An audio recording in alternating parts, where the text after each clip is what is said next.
Hello friends, स्वागत है आप सभी का वीकेजी स्टडी चैनल में। तो फ्रेंड्स, आज आपका जो क्लास होने वाला है वो है वेरी मोस्ट इंपॉर्टेंट। आज मैं आपको सुपर फास्ट रिवीजन कराने वाली हूँ अति लघु उत्तरीय प्रश्न। ठीक है, इसमें मैं आपको वही क्वेश्चन आंसर कराऊंगी जो आपके एग्जाम में पूछा गया। प्रीवियस ईयर क्वेश्चन मैं आपको यहाँ पे सॉल्व करा रही हूँ फ्रेंड्स, तो सभी लोग ध्यान से पढ़िएगा, क्योंकि हो सकता है जितना मतलब पीछे पूछा जाता है वही क्वेश्चन क्या होता है दोबारा रिपीट होता है। ठीक है, तो जितना मैं पढ़ा रही हूँ इसमें से आपका पक्का है आप एक वीडियो देख के 15 नंबर क्वेश्चन 20 नंबर का आप आराम से कर लेंगे। ठीक है, आप सभी लोग जानते हैं कि 50 नंबर का पेपर बनता है, 50 नंबर का आपका क्वेश्चन आता है। ठीक है, तो फ्रेंड्स सभी लोग जानते हैं कि 40 क्वेश्चन आएगा और 15-15 जो क्वेश्चन आते हैं 1-1 नंबर के आते हैं, प्लस 10 जो क्वेश्चन आते हैं वो 2-2 नंबर के होते हैं। ठीक है, तो हम आज की फर्स्ट क्लास की जो फर्स्ट क्वेश्चन स्टार्ट करते हैं, तो सभी लोग फटाफट से रेडी हो जाइए। तो देखिए फ्रेंड्स, जो फर्स्ट क्वेश्चन है क्या है। अगर आप लोगों को मेरी मतलब आवाज़ तेज़ लग रही है तो आप लोग वहाँ ऊपर 3 डॉट दिया गया है स्क्रीन पे, आप वहाँ से जा करके अपना मतलब वीडियो को स्लो एंड फास्ट कर सकते हैं। ठीक है, तो देखिए फ्रेंड्स, फर्स्ट क्वेश्चन क्या दिया है, विराम चिन्ह का प्रयोग कहाँ किया जाता है। तो देखिए जो विराम चिन्ह होता है उसका प्रयोग किया जाता है ठहराव के लिए या फिर विराम चिन्ह के प्रयोग किए जाते हैं। ठीक है, किसके लिए, ठहराव के लिए, फिर रुकाव के लिए किया जाता है। ठीक है, ये क्वेश्चन आपका 2021 में फ्रेंड्स पूछा गया है। ठीक, नेक्स्ट है गंगा की 4 पर्यायवाची शब्द बताइए। तो गंगा के 4 पर्यायवाची शब्द कौन कौन से होते हैं फ्रेंड्स, ये तो वेरी शॉर्ट मतलब बहुत ही क्या बोला जाए एकदम इजीली क्वेश्चन है। देव नदी, भागीरथी, सुरसरी, मंदाकिनी, ये सभी तो आप लोग छोटे क्लास से पढ़ते चले आ रहे हैं। नेक्स्ट क्वेश्चन है फ्रेंड्स, तुकांत शब्द क्या है। ये 2021-2022 में फ्रेंड्स पूछा गया आपका तुकांत शब्द क्या है। तो देखिए जो तुकांत शब्द है, तुकांत शब्द वे शब्द हैं जिनके अंतिम वर्ण समान होते हैं, जैसे रहना, सहना, मिलना जुलना, खाना पीना, ये सभी क्या कहलाते हैं, तुकांत शब्द कहलाते हैं। ठीक है, जिसमें बीच में क्या लगा हो, ये वाला चिन्ह लगा हो, इसे तुकांत शब्द कहते हैं। ठीक है, समझ में आया सभी को। नेक्स्ट है आरोही क्रम व अवरोही क्रम में क्या अंतर है। तो देखिए फ्रेंड्स, ये जो आरोही क्रम अवरोही क्रम यहाँ पे दिया गया है ना, ये आपका मैथ के लिए भी काम आएगा। तो देखिए जब 2 या 2 से अधिक जो भिन्न होते हैं उनको बढ़ते क्रम में रखा जाता है, तब वह भिन्न क्या कहलाते हैं, वह आरोही क्रम में कहलाते हैं। ठीक है, और जब 2 या 2 से अधिक भिन्नों को क्या हो, घटते क्रम में सजाया जाता है, तो क्या होता है, अवरोही क्रम। फ्रेंड्स देखिए, अगर मैं आपको थोड़ा सा एक डेमो देती हूँ। आरोही क्रम क्या है कि मतलब बढ़ते हुए क्रम, जैसे आप ये देखिए यहाँ पे समझ लीजिए। ठीक है, 1 2 3 4 ये क्या है, ये आपका आरोही क्रम है। और इसी को फ्रेंड्स देखिए इधर जा रहा है तो ये आरोही क्रम हो गया। ठीक है, अवरोही का मतलब क्या होता है, इसी का अपोजिट, मतलब 4 3 2 1 घटते क्रम में, तो वो क्या कहलाएगा, अवरोही कहलाएगा। ठीक है, नेक्स्ट है गुणक किसे कहते हैं। ठीक है, ये मतलब थोड़ा सा ये आप लोग अपने माइंड में रख लीजिएगा, शॉर्ट फॉर्म है, आप लोगों को ईजिली रहेगा। नेक्स्ट है गुणक किसे कहते हैं। तो देखिए गुणक एक ऐसा कारक है जो किसी अन्य चीज़ों के आधार मूल्य को बढ़ाता है। ठीक है, नेक्स्ट है द्विज शब्द किसे कहते हैं। ये आपको 2021 में पूछा गया है, द्विज शब्द किसे कहते हैं। द्विज शब्द का अर्थ 1 से 2 बार प्रयोग आने वाला शब्द होता है, जिसे द्विज शब्द कहा जाता है। ठीक है, नेक्स्ट है लिपि किसे कहते हैं। तो किसी भी भाषा की लिखावट का लिखने का जो ढंग होता है वह लिपि कहलाता है। नेक्स्ट है सह अभाज्य संख्याएं किसे कहते हैं। तो 2 या 2 से अधिक जो संख्याओं के बीच अधिकतम उभयनिष्ठ अर्थात वे संख्याएं जो सह अभाज्य कहलाती हैं, जैसे देखिए 2 3 3 4 4 5 का जोड़ा होता है। ठीक है, ये सभी संख्या क्या कहलाती है, सह अभाज्य संख्याएं कहलाती है। ठीक है फ्रेंड्स, यहाँ तक सबको समझ में आया। वीडियो आप लोगों को अच्छी लग रही है तो प्लीज़ वीडियो को लाइक कर दीजिएगा। ये सभी वीडियो जो है आप लोगों के लिए हेल्पफुल है। और फ्रेंड्स और भी जो पेपर है, शैक्षिक प्रबंधन, विज्ञान, गणित, सामाजिक अध्ययन, सभी आपको चैप्टर के सभी लेसन के सभी पेपर के आप लोगों को वीडियो मिल जाएगा मेरे चैनल पर, आप लोग जा करके वहाँ से देख सकते हैं। ठीक है, नेक्स्ट क्वेश्चन देखिए फ्रेंड्स, यहाँ पे दिया गया है अपरिमेय संख्याएं किसे कहते हैं। अपरिमेय संख्याएं बताइए। तो देखिए अपरिमेय संख्या वह वास्तविक संख्या होती है जो परिमेय नहीं, अर्थात जिसे भिन्न के रूप में मतलब p/q के रूप में व्यक्त नहीं किया जाता है, जहाँ p और q क्या होते हैं, पूर्णांक होते हैं। ठीक है, जहाँ p और q पूर्णांक होते हैं वो क्या कहलाती है, अपरिमेय संख्या कहलाती हैं। अब जहाँ p/q होगा वो क्या होंगे, वो व्यक्त नहीं किया जा सकता, वो हम नहीं कहलाएंगे अपरिमेय संख्या। ठीक है, नेक्स्ट है काव्य का क्या अभिप्राय है। काव्य का क्या अभिप्राय है। तो काव्य देखिए वह रचना होती है जिससे चित्त किसी रस या मनोवेग से पूर्ण हो, अर्थात क्या हो, अर्थात चुने शब्दों के द्वारा कल्पना और मनोवेग का प्रभाव डाला जाता है, उसे क्या कहा जाएगा, काव्य का अभिप्राय कहा जाता है। ठीक है, नेक्स्ट है, नेक्स्ट क्वेश्चन है फ्रेंड्स देखिए 636 दिया है। इन दो इसमें क्या करना, जो 6 देखिए 2 बार दिया ना, एक 600 के स्थान पे और एक 6 क्या इकाई के स्थान पे है, तो इसको क्या करना है, 6 के स्थानीय मान बताना। तो देखिए आप ऐसे इजिली तो कर ही लेंगे आप लोग। यहाँ पे देखिए 6 सैकड़ा, यहाँ पे देखिए थोड़ा सा ये गलत दे दिया गया है पेपर में। तो देखिए ये जो 6 है ये इकाई के स्थान पे, ये दहाई, क्योंकि यहाँ से चलता है फ्रेंड्स ना, पीछे से चलता है किधर चलता है, दाएं ओर से चलता है ना, बाएं ओर थोड़ी नहीं चलता। बाएं ओर से हिंदी पढ़ाई जाती है और दाएं ओर से क्या, मैथ। मैथ में यहाँ से चलता है इकाई, दहाई, सैकड़ा, हजार, 10,000, लाख, 10 लाख, करोड़, 10 करोड़, ऐसे। ठीक है। नेक्स्ट क्वेश्चन देखिए यहाँ पे है, गणित शिक्षा के 2 लक्ष्य बताइए। तो गणित शिक्षा के देखिए जो 2 लक्ष्य होते हैं, ये आपका 2022 में क्वेश्चन पूछा गया है। तो पहला लक्ष्य होता है संख्याओं का ज्ञान और दूसरा होता है तर्क करने की क्षमता बढ़ती है। ठीक है। नेक्स्ट है अयोगवाह के कितने अयोगवाह के 3 प्रकार लिखिए। तो अयोगवाह के जो 3 प्रकार हैं कौन कौन से हैं? पहला है अनुस्वर, दूसरा है अनुनासिक और तीसरा क्या है, विसर्ग। ठीक है, ये तीनों क्या है, ये अयोगवाह के 3 प्रकार हैं। नेक्स्ट है स्पर्श व्यंजन का क्या आशय होता है। ये देखिए कितना इंपॉर्टेंट, 2017 में 2022 में पूछा है। स्पर्श व्यंजन का क्या आशय होता है? देखिए जिन व्यंजनों के उच्चारण करते समय मुख द्वारा बंद हो जाते हैं, इस प्रकार क्या होता है, इस प्रकार बोले जाते हैं कि हवा उच्चारण स्थानों को स्पर्श मात्र करती है, वे स्पर्श व्यंजन कहलाते हैं। जैसे का, खा, गा, घा, टा, ठा, ड़ा, ड़ा, ता, था, दा, धा, ये सभी क्या कहलाते हैं, सभी स्पर्श व्यंजन कहलाते हैं। ठीक है। नेक्स्ट है अनुनासिक स्वर को परिभाषित कीजिए। नेक्स्ट क्या पूछा गया फ्रेंड्स, अनुनासिक स्वर को परिभाषित कीजिए। देखिए जब स्वर केवल मुख से बोले जाते हैं तो उसका रूप क्या होता है, उसका रूप साधारण होता है, परंतु जब स्वर नाक से बोले जाते हैं तो उनके ऊपर क्या होती है, चंद्र बिंदु लग जाती है। जब नाक से बोला जाता है तो ऊपर चंद्र बिंदु लग जाती है। ठीक है। और जब मुख से बोला जाता है तो साधारण रूप में होते हैं। ऐसे स्वर नाक से बोले जाने के कारण अनुनासिक कहलाते हैं। जैसे उंगली, आंधी आदि सभी क्या कहलाते हैं, यानी अनुनासिक कहलाते हैं। ठीक है। नेक्स्ट देखिए क्वेश्चन आपका 2016 में 2022 में पूछा गया। ठीक है। हलन से क्या अभिप्राय है, लिखिए। तो देखिए हलन से क्या अभिप्राय, हलन से वह आशय जो होता है, हलन से आशय है कि जो आधा वर्ण या स्वर रहित वर्ण जो होते हैं, जब किसी व्यंजन को स्वर रहित लिखना होता है तो वह हलंत लगाते हैं, तो उसे हलंत कहा जाता है। ठीक है, समझ में। आधा वर्ण या आधा स्वर रहित जो वर्ण होता है उसे क्या कहा जाता है, हलंत कहा जाता है। नेक्स्ट क्वेश्चन फ्रेंड्स आप सभी के सामने है, देखें यहाँ पे दिया गया है अंग्रेजी वर्णमाला में कितने वर्ण होते हैं। तो देखिए 2016-2022 में क्वेश्चन पूछा गया है, अंग्रेजी वर्णमाला में कितने स्वर होते हैं, कितने वर्ण होते हैं। तो कितने होते हैं फ्रेंड्स, ABCD पूरा आप जेड तक पढ़ लीजिए, 26 वर्ण होते हैं। आपको पता है ये इजिली एकदम, ये आप कर लेंगे। ठीक है। नेक्स्ट है चा वर्ग की ध्वनियाँ कितनी होती है, नाम लिखिए। तो फ्रेंड्स देखिए का वर्ग, चा वर्ग, पा वर्ग, टा वर्ग, दा वर्ग, इसमें क्या होती है, इसमें सभी कितने 5 वर्ण होते हैं ना। तो इसमें कितने 5 वर्ण है, 5 ध्वनियाँ लिखनी है, तो 5 के आप छा, छा, जा, झा, इया करके आप लिख सकते हैं। ठीक है। नेक्स्ट है गुणा में कौन कौन सी संक्रियाएं होती हैं, लिखिए। तो गुणा में देखिए 3 चीज मोस्ट होती हैं। पहला गुणनफल, तो लास्ट में आता है गुणज, गुणक का गुणा करने के बाद गुणनफल प्राप्त होता है। ठीक है। नेक्स्ट है 345 में सभी अंकों का स्थानीय मान लिखिए। तो यहाँ पे केवल स्थानीय मान लिखना है, 5 का 5 है, इकाई के स्थान पे 5 है, दहाई के स्थान पे 40 है और सैकड़ा के स्थान पे 300 है। ठीक है। इन तीनों को प्लस कर दें, 345 आंसर आ जाएगा। नेक्स्ट देखिए क्वेश्चन पूछा गया है 2016 में आपका, विधानवाचक एवं निषेधवाचक वाक्य में क्या अंतर है, बताइए। तो देखिए उदाहरण देकर समझाने के लिए कहा है, यहाँ पे ध्यान दीजिएगा। देखिए तो पहले हम बात करेंगे विधानवाचक वाक्य क्या होता है। तो देखिए जो विधानवाचक वाक्य हैं, जिन वाक्यों में क्रिया करने या होने का सामान्य ज्ञान हो उन्हें विधानवाचक वाक्य कहा जाता है। ठीक है। उदाहरण के लिए देख लीजिए, जैसे वह प्रतिदिन योग करता है, तो ये काम का करना पाया जा रहा है उसमें। नेक्स्ट लता नाचती है, तो लता डांस कर रही है, तो क्या होता है, काम का होना पाया जा रहा है।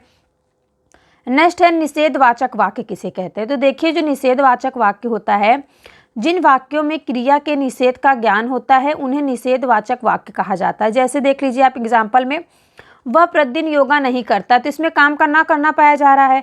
लता नहीं नाचती है, वह खाना नहीं खाता है, तो ये सब जिसमें नकारात्मक वाक्य आता है, नेगेटिव जिसमें सेंटेंस आते हैं, तो क्या कहलाते हैं, वो निषेधवाचक वाक्य कहलाते हैं। ठीक है फ्रेंड्स, एक तरीके से आप समझ सकते हैं, यहाँ पे निगेटिव वाक्य जो होते हैं, निगेटिव सेंटेंस जो होते हैं वो उसको निषेधवाचक वाक्य कहते हैं। ठीक है।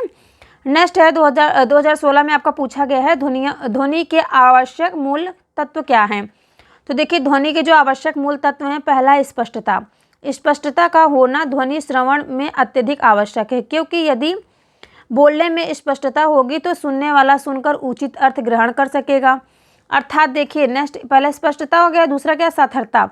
सार्थकता क्या है फ्रेंड्स, देखिए जब ध्वनि जो होती है, ध्वनि उच्चारण में ध्यान रखना चाहिए कि वाणी सार्थक हो, तथा क्या हो, तथा अनावश्यक ध्वनि विस्तार नहीं होनी चाहिए, ना ही शब्दों की बार बार आवृत्ति होनी चाहिए। वाणी में सार्थकता होना चाहिए, तो ये क्या कहलाएगा, सार्थकता कहलाएगा। स्पष्टता आप लोगों ने समझ लिया। स्पष्टता का मतलब मैंने आपको क्या बताया, ध्वनि स्वरण सुनने में जो होता है अत्यंत आवश्यक होता है, क्योंकि यदि बोलने में स्पष्टता होगी तो सुनने वाला क्या करेगा, उचित अर्थ ग्रहण कर सकेगा। नेक्स्ट है फ्रेंड्स शुद्धता के बारे में हम लोग बात करें। शुद्धता क्या है? यह ध्वनि का मूलभूत तत्व है, इसके बिना ध्वनि का जो अर्थ ही नहीं सिद्ध हो सकता। जैसे कि ध्वनि का शुद्ध उच्चारण मान्य तथा परिष्कृत होना चाहिए। नेक्स्ट है तरंगता। तरंगता देखिए फ्रेंड्स, ध्वनि में अवरोह वरोह बिल्कुल नहीं होना चाहिए, क्योंकि एक समान वाचन से क्या होता है, श्रोता उब जाता है। तब क्या होता है, अर्थ ग्रहण की दृष्टि से वह स्वराघात बालाघात की तरंगता होना आवश्यक होता है। ठीक है, तो क्या होता है यहाँ पे बोलने का अर्थ ये है कि एक ही प्रकार अगर इंसान वाचन करता ही रहेगा तो क्या होगा, जो सुनने वाले श्रोता होंगे वो उब जाएंगे और उनकी जो वाणी है उनको बालघात स्वराघात करने लगेगी। ठीक है, इसलिए क्या होता है, बीच बीच में मनोरंजन लेने के लिए सब लोग थोड़ा थोड़ा, जब देखते हैं क्लास वगैरह चलती है तो कोई कोई सेंटेंस ऐसा बोल दिया जाता है कि बच्चे को थोड़ा सा क्या होता है, वो लोग उनका थोड़ा माइंड फ्रेश हो जाता है, तो इसीलिए फ्रेंड्स इसको किया जाता है। ठीक है, तो नेक्स्ट क्वेश्चन की हम बात करेंगे। नेक्स्ट क्वेश्चन है उच्चारण की दृष्टि से व्यंजन की 3 श्रेणियां लिखिए। देखिए व्यंजन की दृष्टि से, तो उच्चारण की दृष्टि से फिर देखिए जो उच्चारण होता है, व्यंजन होता है, व्यंजन को 3 श्रेणियां कौन कौन सी? पहला स्पर्श व्यंजन, दूसरा है अंतस्थ व्यंजन, तीसरा क्या है, ऊष्मा व्यंजन। तो फ्रेंड्स देखिए ये जो आपका ऊष्मा व्यंजन है ना, ये काफ़ी ज़्यादा एग्जाम में पूछा जाता है ऊष्मा व्यंजन के बारे में। तो देखिए जो ऊष्मा व्यंजन है, ऊष्मा व्यंजन जैसे कि आप समझ लीजिए 4 प्रकार के होते हैं। कौन कौन से? सा सा हा। तो फ्रेंड्स तीनों सा आप लोग समझ गए हैं। तीनों सा मतलब जैसे कि एक ये वाला सा आपका हो गया, एक सा से सलजम वाला हो गया, और एक से सा से सड़कोड़ वाला हो गया, और हा हो गया। ये सभी क्या, इन सभी को एक साथ बोलने में क्या होता है, उष्मा, मुंह से उष्मा निकलती है, रगड़ते हुए निकलते हैं सभी आवाज़ जो है, सा हा ना। तो इसमें उष्मा व्यंजन बोलते हैं। अंतस्थ व्यंजन स्पर्श व्यंजन आप लोगों को पढ़ना है तो मेरे मतलब फ्रेंड्स चैनल पे मैंने फुल डिटेल्स वीडियो डाल रखी है, वो आप बाद में देख लीजिएगा। ठीक है, अभी अपने एग्जाम की तैयारी कीजिए आप लोग केवल, और यहाँ पे केवल इतना ही देख के ध्यान से चलिए, क्योंकि उसमें व्यंजन अलग से पूछा गया है, स्पर्श व्यंजन अंतस्थ व्यंजन नहीं पूछा गया है। ठीक है, और हाँ फ्रेंड्स, अगर आप लोगों ने सीटेट का एग्जाम डाला है तो सीटेट के लिए आप लोग यहाँ से देख सकते हैं, उसमें फुल डिटेल्स वीडियो मैंने डाल रखा है, वहाँ से आपका क्वेश्चन फंसेगा सीटेट के लिए। ठीक है, तो चलिए हम नेक्स्ट क्वेश्चन पर चलते हैं, अयोग वाक्य के ऊपर। ठीक है, तो देखिए यहाँ पे अयोग वाक्य के 3 प्रकार लिखे। अयोग वाक्य के 3 प्रकार कौन कौन से? देखिए 2016-2022 में क्वेश्चन पूछा गया। तो अयोग वाक्य देखिए जो फ्रेंड्स कौन कौन से स्वर होते हैं, पहला होता है अनुस्वर, दूसरा होता है अनुनासिक, तीसरा होता है विसर्ग। ये 3 प्रकार के क्या होते हैं, अयोग वाक्य 3 प्रकार होते हैं। नेक्स्ट क्वेश्चन है ह्रस्व के आधार पर हिंदी ध्वनियों के नाम लिखिए। 2016 में पूछा गया था। आ ई उ री, ये क्या है, ह्रस्व के 4 आधार पर हिंदी ध्वनियों हैं। ठीक है फ्रेंड्स, ये ह्रस्व स्वर और क्या होता है, एक लॉन्ग स्वर होता है, उसको क्या बोला था, कमेंट करके बताइएगा आप लोग। नेक्स्ट देखिए बालघात क्या है, ध्वनि विज्ञान के आधार पर स्पष्ट कीजिए। तो देखिए फ्रेंड्स अभी मैंने आपके यहाँ बताया था ना, बालघात क्या है, एक ही प्रकार की ध्वनियाँ सुनते सुनते बालघात होने लगता है। तो देखिए यहाँ पे क्या बताया गया, देखिए जो बालघात है, बालघात शक्ति की वह मात्रा है जिसमें क्या होता है, जिसमें ध्वनि अक्षर शब्द अथवा, क्लियर हो रहा है आप लोगों को, थोड़ा सा बता दीजिए कमेंट करके। तो देखिए बालघात शक्ति की वह मात्रा है जिसमें ध्वनि अक्षर और शब्द अथवा वाक्य की उच्चारण किया जाता है, और शक्ति और क्या होता है, शक्ति अधिक्य के कारण ही अपेक्षता अधिक बालघात युक्त ध्वनि अक्षर या शब्द आदि आसपास की अन्य ध्वनियाँ आदि से अधिक मुखर एवं शक्तिशाली होते हैं। ठीक है, बालघात कहलाता है। समझ में आया सब लोगों को? थोड़ा सा यहाँ पे क्या होता है, ध्वनि अक्षर या शब्द आदि आसपास की अन्य ध्वनियों आदि से क्या हो, अधिक मुखर एवं शक्तिशाली होते हैं, तो वो क्या कहलाता है, बालघात कहलाता है। ठीक है, नेक्स्ट है जीवा के आधार पर हिंदी ध्वनियों का वर्गीकरण कर उनके नाम लिखिए। तो देखिए 2016 में पूछा गया। तो समृद्ध, अर्धसमृद्ध, विवृत, अर्धविवृत, ये सभी 4 प्रकार के बांटे गए हैं जीवा के आधार पर। तो समृद्ध क्या होता है, ई उ समृद्ध हो गया, अर्धसमृद्ध हो गया ए ओ अंग, और विवृत हो गया औ, अर्धविवृत हो गया ए ओ। ठीक है, नेक्स्ट है री, जो है री स्वर का उच्चारण स्थान क्या है, तो मूर्धा होता, कठोर ताली जिसे री बोलते हैं। ठीक है, री से ऋषि वाला 2016-2022 में फ्रेंड्स पूछा गया है, इंपॉर्टेंट है, थोड़ा सा आप लोग ध्यान दे दीजिएगा इस पे। ठीक है, नेक्स्ट है पाठ्य वस्तु का मौन वाचन करते हुए उसमें निहित विचारों भावों तथ्यों को समझने हेतु महत्वपूर्ण बातें बताइए। तो देखिए फ्रेंड्स जो उचित आसन व मुद्रा, एकाग्रता, धैर्य, अर्थबोध, शांति, वातावरण, ये सभी 5 प्रकार की हैं जो क्या है, मौन वाचन करते हुए उसमें निहित होनी चाहिए। उचित आसन व मुद्रा होनी चाहिए, एकाग्रता होनी चाहिए, धैर्यता होनी चाहिए अपने दिमाग में, और अर्थबोध, उसका जो आप पढ़ रहे हैं उसका आप क्या हो, अर्थ निकालते रहें, और शांत वातावरण में पढ़ेंगे तो ये सभी आपका संभव हो पाएगा, और आपका जो मौन वाचन है वो अच्छे से हो सकेगा। नेक्स्ट है वाचन दोष को दूर करने की विधियाँ बताइए। तो आवृत्ति, पुनरावृत्ति, स्थान परिवर्तन, स्पष्टता, निवारण, ये सभी क्या है, वाचन दोष को दूर करने की विधियां हैं। ठीक है। नेक्स्ट है क्रिया विशेषण किसे कहते हैं। तो देखिए, क्रिया की विशेषता प्रकट करने वाले शब्दों को क्रिया विशेषण कहा जाता है। जैसे राजन दिन भर लिखता है, राजन राधा से तेज दौड़ता है। तो ये क्या क्रिया भी कर रहा है, क्या कर रहा है, लिख रहा है, क्रिया कर रहा है, और दिन भर से लिख रहा है, तो क्या कर रहा है, विशेषता बता रहा है अपनी। ठीक है। नेक्स्ट है वचन किसे कहते हैं। तो वचन देखिए फ्रेंड्स, जो हिंदी व्याकरण में जिस शब्द से किसी वस्तु या एक या अनेक होने का ज्ञान होता है उसे वचन कहते हैं। वचन फ्रेंड्स कितने प्रकार के होते हैं, 2 प्रकार के होते हैं वचन।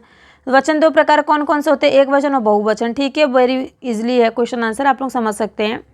तो देखिए फ्रेंड्स, यहाँ पे जो क्वेश्चन है ये देखिए आपका 2021 में पूछा गया है, मिश्रित वाक्य किसे कहते हैं, स्पष्ट कीजिए। देखिए, मिश्रित वाक्य वे वाक्य होते हैं जिनमें क्या होता है, एक प्रधान वाक्य के साथ एक अथवा एक से अधिक क्या होते हैं, उपवाक्य जुड़े होते हैं। जैसे संघ प्रमुख के आते ही सभी स्वयंसेवक खड़े हो गए, उन्होंने देखा कि स्वयंसेवक मुस्कुरा रहे हैं।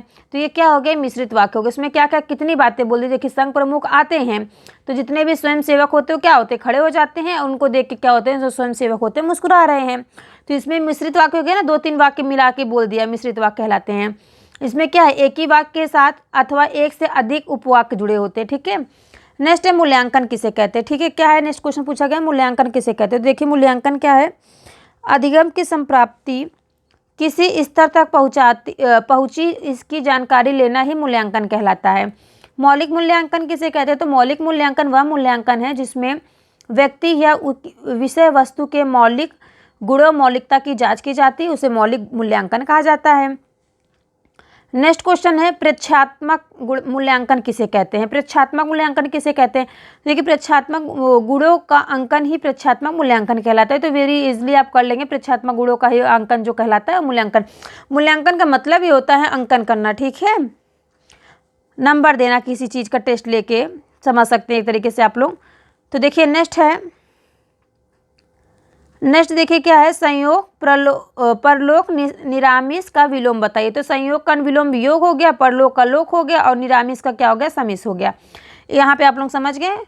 नेक्स्ट है उन्नति तथा कृतक का विलोम बताइए। तो उन्नति का अवनति हो गया और कृतक का कृतघ्न हो गया। तो फ्रेंड्स, आप लोगों को वीडियो कैसी लगी, आप लोगों के लिए हेल्पफुल है आपके एग्जाम के लिए, आपके एग्जाम की तैयारी अच्छी हो रही है, कमेंट करके जरूर बताइएगा। और कितना क्वेश्चन आंसर आप लोगों के एग्जाम में फंसा यहाँ इस वीडियो से, ये भी कमेंट करके जरूर बताइएगा आप लोग। ये देखिए फ्रेंड्स, यहाँ पे क्वेश्चन पूछा, अग्नि के 4 पर्यायवाची शब्द बताइए। ठीक है, तो अग्नि के जो 4 पर्यायवाची शब्द कौन से हैं, आग, अनिल, पावक, ज्वाला, ये सभी क्या हैं, अग्नि के 4 पर्यायवाची शब्द। नेक्स्ट है, घटाने से क्या अभिप्राय है, क्या आशय है। तो देखिए, घटाना क्या होता है, जोड़ने की प्रक्रिया के विरुद्ध प्रक्रिया को घटाना कहा जाता है। जब किसी संख्या अथवा अंक के किसी दूसरी संख्या का अंक को कम किया जाता है तो उसे घटाना कहा जाता है। जैसे घटाने का चिन्ह माइनस से चिन्ह प्रदर्शित करते हैं। ठीक है फ्रेंड्स, इसको आप एक तरीके से भी लिख सकते हैं कि जैसे जोड़ने में उसमें संख्या को बढ़ाया जाता है तो उसको जोड़ कहा जाता है, और घटाने में क्या होगा, उस संख्या को घटा दिया जाएगा तो उसको घटाना कहा जाएगा। ठीक है। नेक्स्ट है, संबोधन निर्माण के चरण से आप क्या समझते हैं। तो संबोधन निर्माण के चरण क्या है, पहला है बोध करना, ज्ञान करना। नेक्स्ट है जगाना, बतलाना, समझाना, बुझाना। और तीसरा है आवाहन करना या फिर पुकारना। एंड फोर्थ क्या है, किसी को पुकारने के लिए प्रयुक्त शब्द जो होते हैं क्या कहलाता है, संबोधन निर्माण के चरण है। ठीक है फ्रेंड्स, समझ में आया सभी को।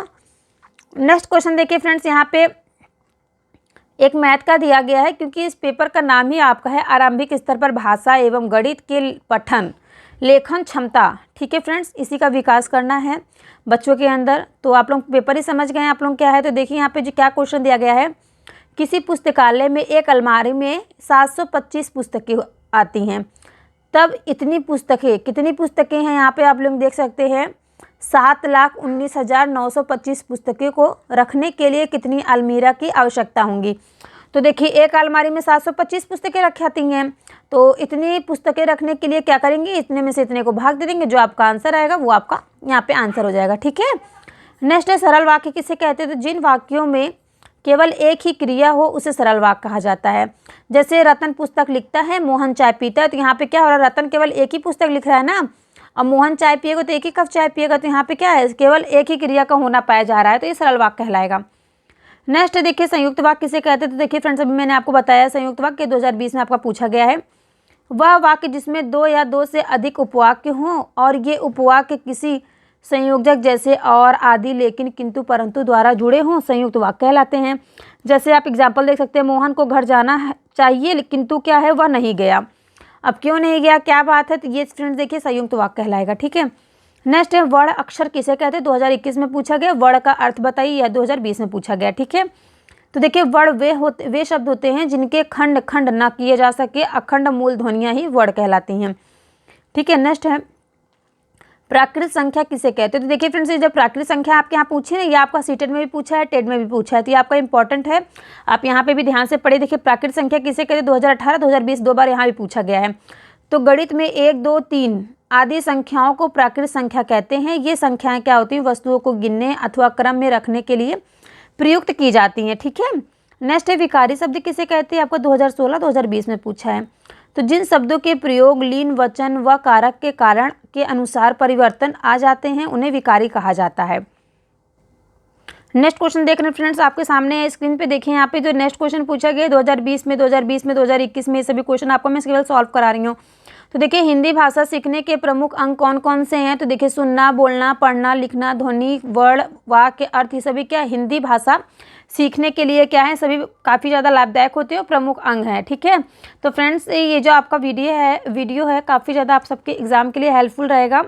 नेक्स्ट है कहानी शिक्षण से आप क्या समझते हो, तो कहानी सुनना एक शक्तिशाली शिक्षण विधि है, क्योंकि क्या होता है, क्योंकि शिक्षक के रूप में हम विद्यार्थियों से बातचीत कर सकते हैं, जिससे उनके सोचने, समझने, याद करने की प्रतिबिंब करने, कल्पना करने और प्रतिक्रिया देने का प्रोत्साहन मिलता है। ठीक है, नेक्स्ट है सौभाग्य का विलोम क्या होता है, तो सौभाग्य का विलोम दुर्भाग्य होता है। नेक्स्ट है इकाई किसे कहते हैं, तो गिनती या संख्या में एक होने की अवस्था या भाव अथवा एक व्यक्ति या वस्तु का भाव देने वाले शब्दों या अंकों को इकाई कहते हैं।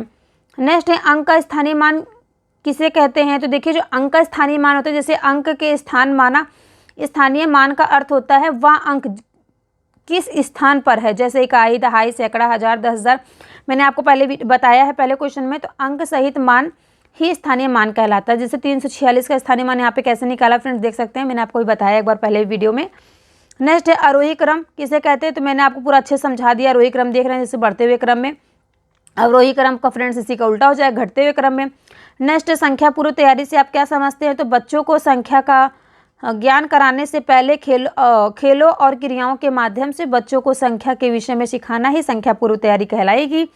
यह आपका 2020 में 2022 में पूछा गया है। नेक्स्ट क्वेश्चन है हंस पद विराम चिन्ह का प्रयोग कहाँ पे करते हैं, तो ये फ्रेंड्स जो हंस पद है इस चिन्ह का प्रयोग करते हैं त्रुटिवाचक में। ठीक है, या फिर आप कोई वाक्य कोई अक्षर भूल गए तो वहाँ पे ऐसे आप हलंत लगा करके नीचे हंस पद लगा करके उसको वाक्य को ऊपर लिख देते हैं। ठीक है, जैसे देखिए यहाँ पे लिखा गया है हंस पद विराम चिन्ह का प्रयोग तब करते हैं जब किसी वाक्य में कोई शब्द अथवा अक्षर लिखने में छूट जाता है या फिर भूल जाता है, तो छूटे हुए वाक्यों के नीचे ऐसे हंस पद का चिन्ह प्रयोग करते हैं। ठीक है, नेक्स्ट है आकाश के 3 समानार्थी शब्द लिखिए, ये आपका 2020 में पूछा गया है।